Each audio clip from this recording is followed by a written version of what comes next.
Shabbat shalom, you guys. Happy Friday. I'm just getting in from family event out at my mom's. We did a hot wing challenge, and it's, I guess, the same hot sauce group as that dude that does the hot wing challenge that has, I guess, probably like a YouTube channel or something, and he has like celebrities come on and they eat hot wings. And, I'm proud to say that I made it through till 10 and it wasn't that crazy. I think I complained the least out of all of us. I had some, sweating, on my nose and on my forehead. I mean, it was hot. Number 8 was hotter than 9 and 10. And that lingered for a while. But yeah, overall, I came out relatively unscathed, and I thought that I was going to have a harder time with it. So apparently I am made of steel. So yeah, did well in the hot wing challenge. I made a big charcuterie tray. It was again reminiscent of the Cameron Diaz Pig Out holiday tray. Lots of olives, stuffed grape leaves, giant fun Christmas chocolates, truffles, all the good stuff, tapenade, the good Castle Vetrano olives, all that kind of stuff, chocolate covered almonds. Everybody liked it. Some good jam. So yeah, that went over. Ooh, a blueberry Stilton cheese. If you guys have never had a Stilton cheese, it is like eating cheesecake. It is pretty awesome. Then I had a white cheddar and cranberry as well. So that went over. And then I got home and I was greeted by a big fat owl. I was getting out of my car. I was bringing the bags in. And I was getting my house key to open the door, and I saw him swooping through the neighborhood, and he landed right on my tree, right by my porch. So I kind of sat out there for a while and hung out and hoped that it wasn't about to kill me. And it didn't. And yeah, me and the owl hung out for a minute, and then I came in. And so now we are here for our weekend message. And as usual, it's a bit reflective on, what we've been sort of working with through the week. And so let's just get into it. From the Radiant Sun Oracle, we pulled Bluff, which is Jupiter in Gemini. And we've had this come out a couple of times recently. Followed by Resistance, which is... what is that? Mercury in Taurus. And we have Exaltation, which is the moon in Taurus.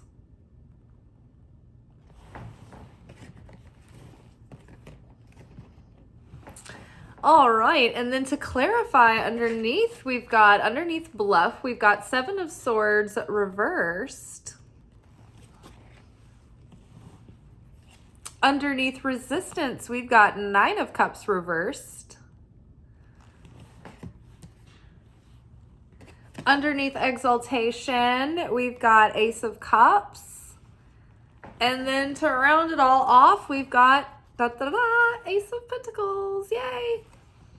So this reading is really talking about...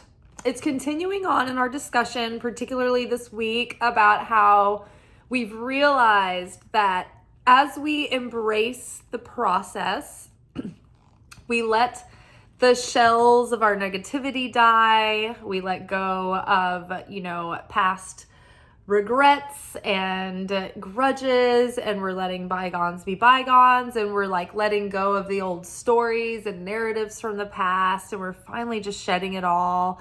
And we're really just moving forward with a blank slate and letting new beginnings be new beginnings. At some point, you just have to allow the past to be in the past and then choose the new beginning. And it's at some point you're all right, okay, we're starting now.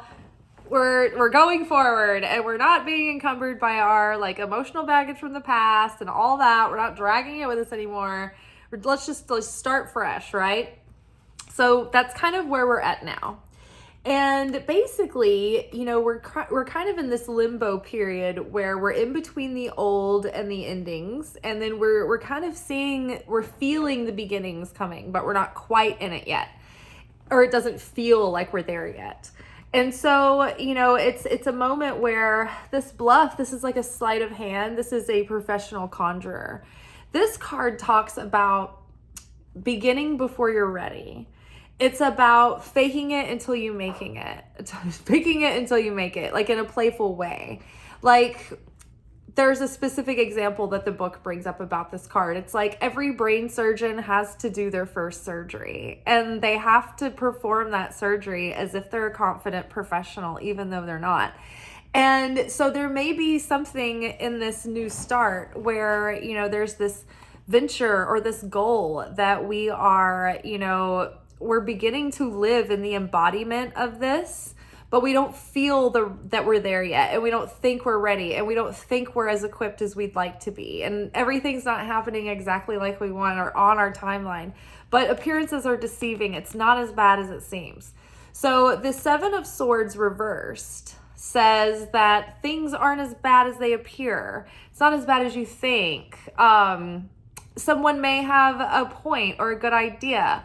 So has someone in the past few days given you a little idea or an inkling of hope that has to do with your manifestation or with your goal or with your dream? There might be something onto that. And you may have thought, oh, I'm not ready to do that, or I'm not prepared, or I've got so much work to get there. And it's like, maybe not. Maybe like put yourself out there, stretch yourself beyond what you think that you're ready for, because you might be better prepared than you think. Just trying to think if there was anything else that came up that I wanted to say about this before. Like in our last lunation video, there was a big warning about bad advice coming at us. Like we were warned, like, okay, someone's gonna probably project on you something, and you're not supposed to take that. Hopefully we've already all had that moment of information where we've got the advice that wasn't for us and we're like, this is not good advice. Maybe it's general, right? Like maybe there's just things that like schools of thought or mentors that you were working with that just like are like you're kind of complete with those things now or whatever. So maybe you recognize, okay, this advice is not for me. But then there's been something else introduced into the mix where like somebody had a good idea or somebody had good advice for you. And so that we should keep and that we should start to embody. So in this new cycle and, as we're moving into this new beginning, it's like now is the time where we are starting to practice the embodiment of that higher self that we are like up leveling into. So when we reverse engineer, this life, this dream, these manifestations, these goals, it's like, who is this person that created that world? Who is that person that can maintain that higher version of ourself that doesn't have all the self-defeating tendencies and those things, the insecurities or the indecision or whatever it is, our inner blocks, our inner challenges that are holding us back? We're embodying that higher self that's really leading us and guiding us, right? But it takes practice. It takes self-control not to be driven by the lower self, the reactive self, the self that pops off and like sabotages what the higher self was like setting us up for, right? The whole time. So we're in this moment. Now, during this Hanukkah season or whatever, the whole Christmas season, solstice, all of it, we've been going into the process and realizing that the more we put our ego up on the chopping block for self-sacrifice, the more that we align ourselves with that like miracle zone of the universe, right? We put ourselves in the flow of miracles. It's like every time we sacrifice our negativity and we overcome a grudge or a fear, or we do an act of sharing, even though we didn't feel like it, maybe didn't want to. It's like, especially when we don't feel like it, those are the most important. Those are the most powerful. So every time we do something like that, that pushes us out of our comfort zone, that challenges the flesh, that challenges our laziness or our selfishness or our weakness, then we break a shell of negativity that is shrouding our inner light, that inner light of the Creator. And every time we break a shell, that reveals a spark of light.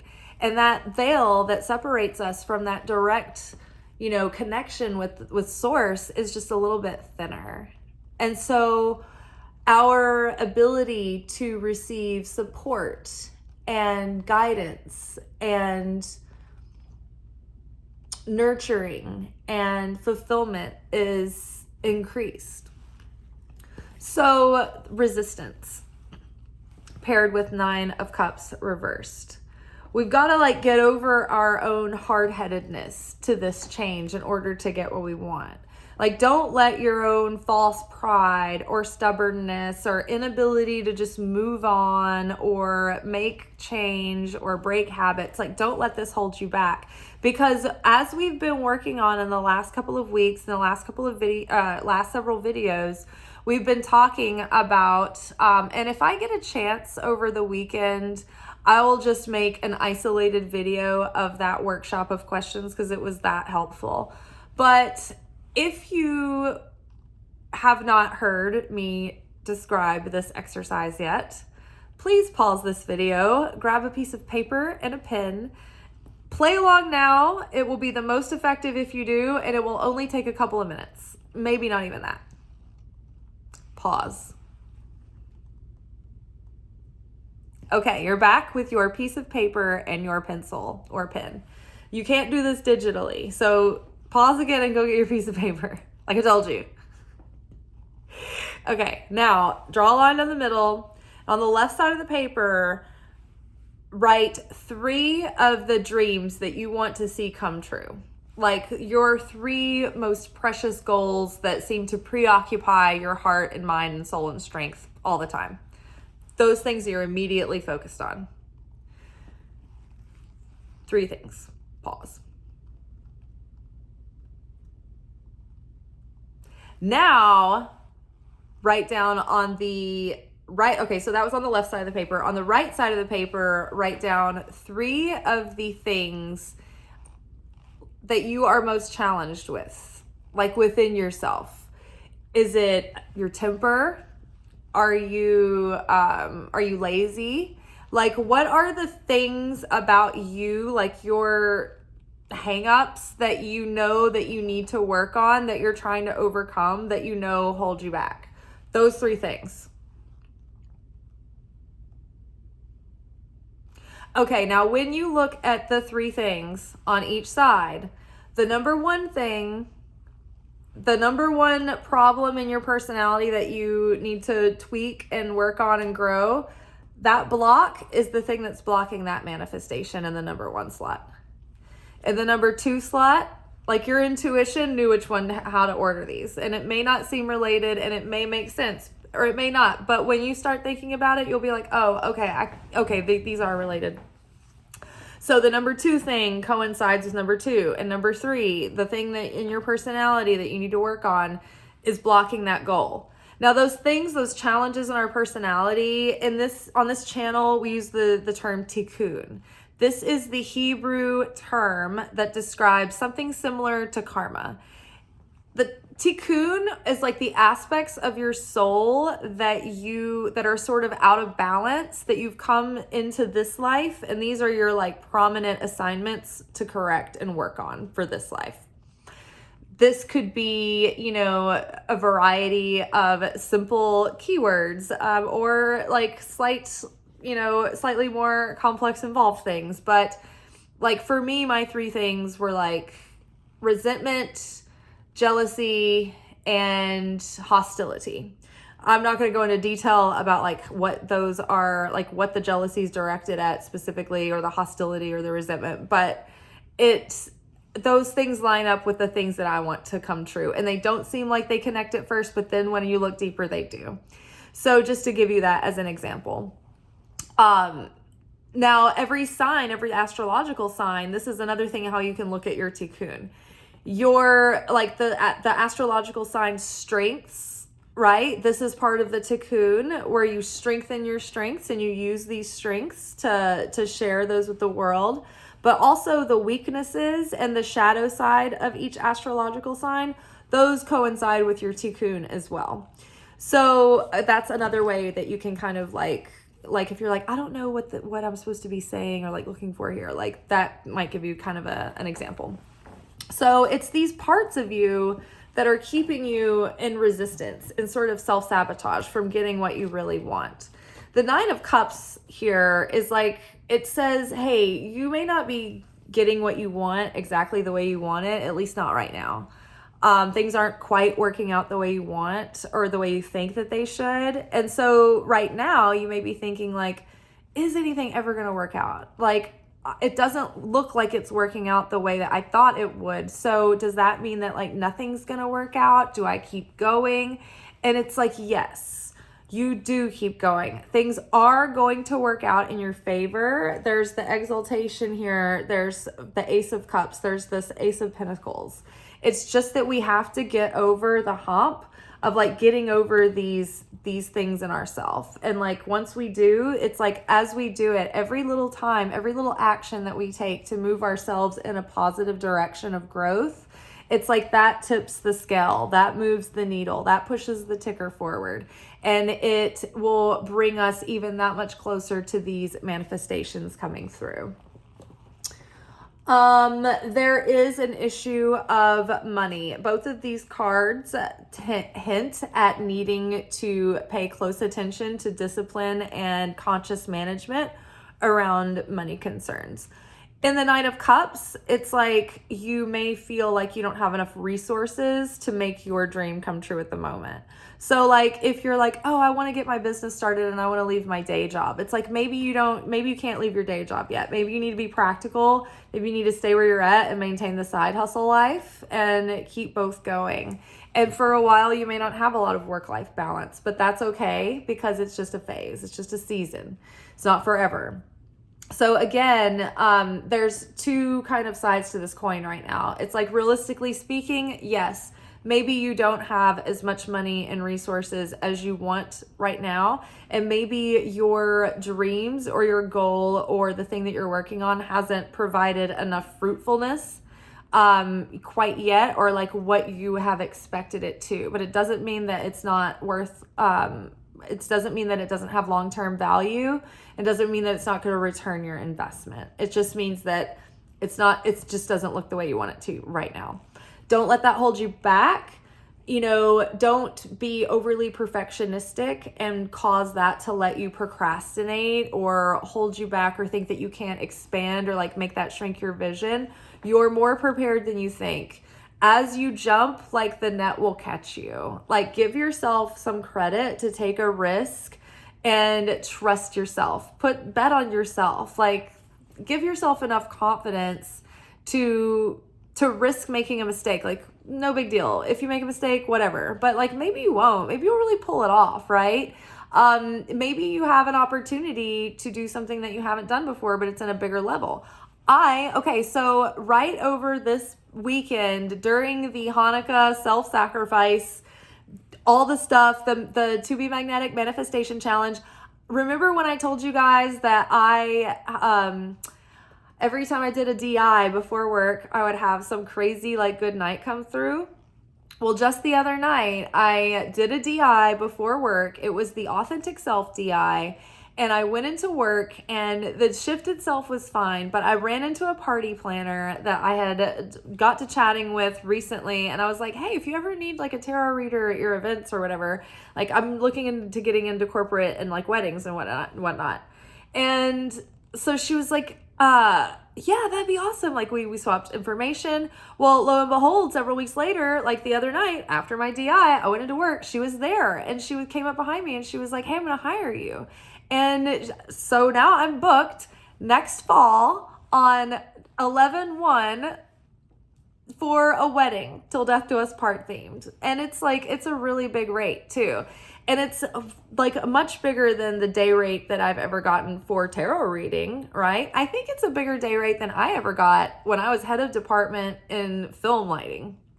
Like on my best payday as a gaffer in commercial world, this is going to be better than that. And this is me doing my woo-woo tarot stuff that like so many people have probably laughed and made fun of me for. And I'm about to be laughing all the way to the bank. So yay, doing what I love and helping others, spreading the light. And it's so funny because I used to spread the light on set. I've always brought light to dark places, whether it be esoterically, metaphorically, or literally. So again, I may have tiptoed around this because I've never done a gig like that. And I may not know how to approach it or what have you. And maybe in the past that might have held me back. I might have thought like, oh, I might have been a little bit scared to jump in and take the risk. But I have a history of having to go trial by fire. And so I am willing to put myself in situations that are intimidating to me. And I'm willing to bet on myself and take a risk.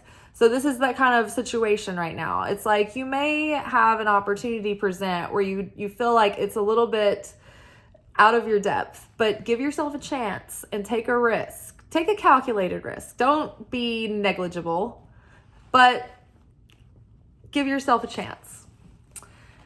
All right. And then exaltation. This is like the luxury and comfort of Cancer and Taurus combined in their most heightened expression with Ace of Cups. So, okay. This is like Jupiter moving forward, moving direct in Venus or in Taurus coming up. So Taurus is here, expanded by the moon, magnified by the moon, which is Cancer. Cancer and Taurus have a lot in common. Cancer and Taurus are both sensitive, emotional, romantic people. They love luxury. They love sensual delights. They love home and beauty and art and comfortable surroundings and food, and they love love and they love close relationships and they love silky fabrics. They want to drape themselves in velvet. So yes, very emotional, very sensitive, very romantic, very, related to like beauty and pleasure and all of that. Beauty and pleasure and pain, it's all interwoven. So when we have this emotional and spiritual rebirth, this is when we are going to, it's like when we start to feel and establish and solidify this feeling of fulfillment within. And we can stabilize that almost like a thermostat. Like the creator is eternal, unwavering, unchanging, eternal, like continuous flow, unchanging, unfluctuating, constant. So we are trying to have affinity with that. We're trying to become more eternal.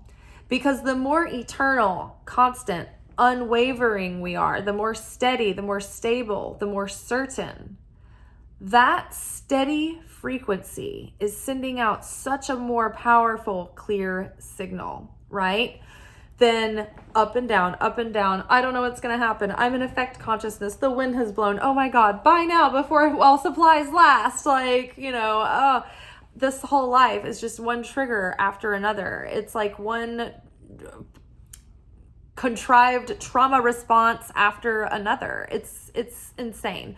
So we have to learn how to be in complete mastery and control of our responses, of our mental landscape, of our emotional landscape, of our consciousness. We can't be letting everyone throw us off our rocker every 2 seconds. It doesn't make us an effective manifester. It just makes us, at the mercy of the fates, right? In order for us to have power and control, we have to have consistency. We have to have affinity with the light. The light is not affected. The light is the cause. And so we are trying to become the cause. And so where we manifest from is from our consciousness, and it is from our feelings. And so in order to manifest fulfillment and blessings around us in our outside world to manifest this without, it first must be established within.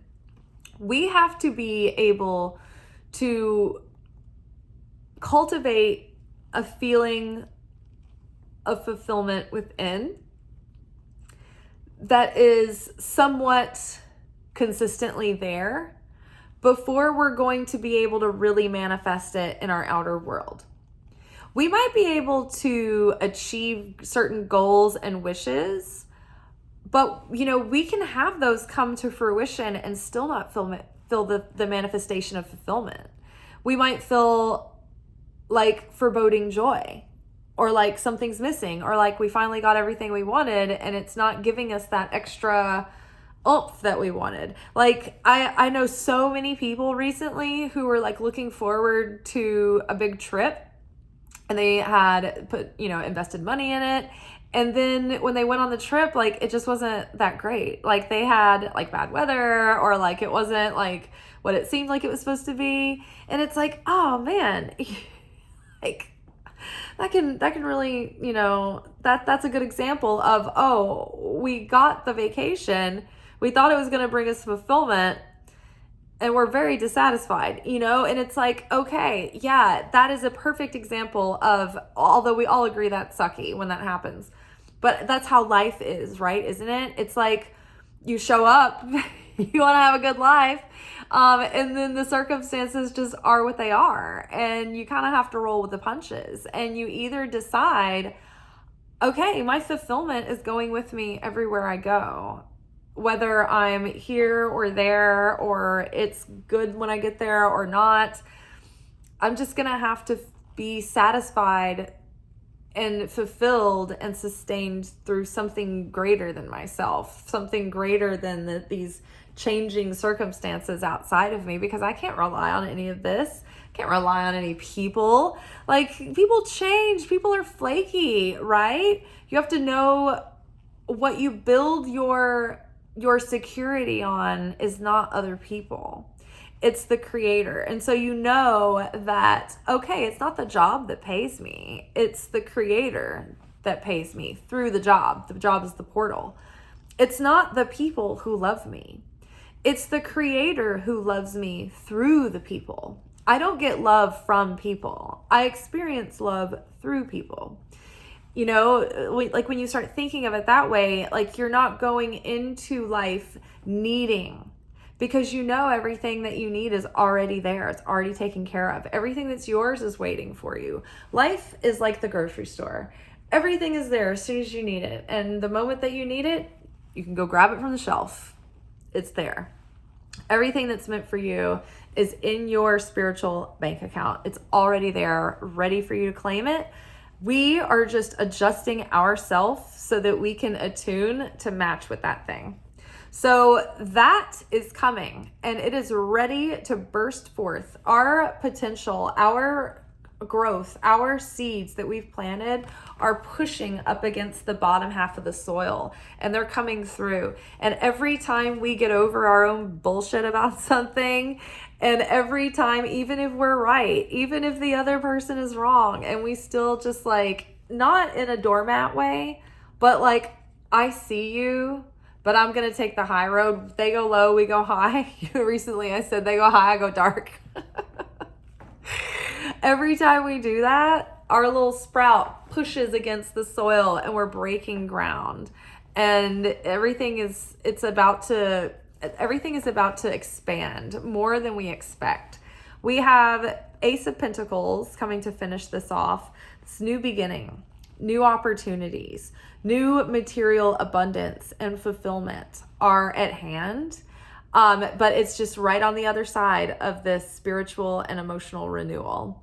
It's like when we're purifying ourselves and purging all of this past stuff. And the more we do it, it's like, oh, we're feeling so reinvigorated and our cup, it runneth over. And it's starting to show in our material world as well. And so Jupiter is that energy of like this Jupiter going direct, that energy is influencing like our relationships, our love, our love life, our quality of love life, and our quality of abundance and security, and our material surroundings, and the beauty of our material surroundings, and our creativity, and our creative expression, and our connection to beauty and to pleasure and to inspiration. Like, all of that is about to expand, and it's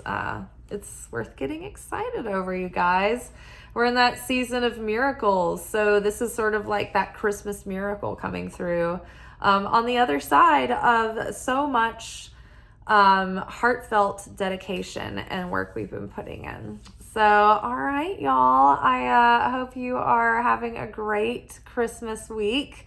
I'm pretty much been in full like celebration mode since Hanukkah started. I just consider this whole time of year a holy holiday, but the easiest and funnest one of the whole year. All right, y'all be good, but not too good. I will more than likely see you tomorrow night for Secret Teachings of Jesus. Ciao.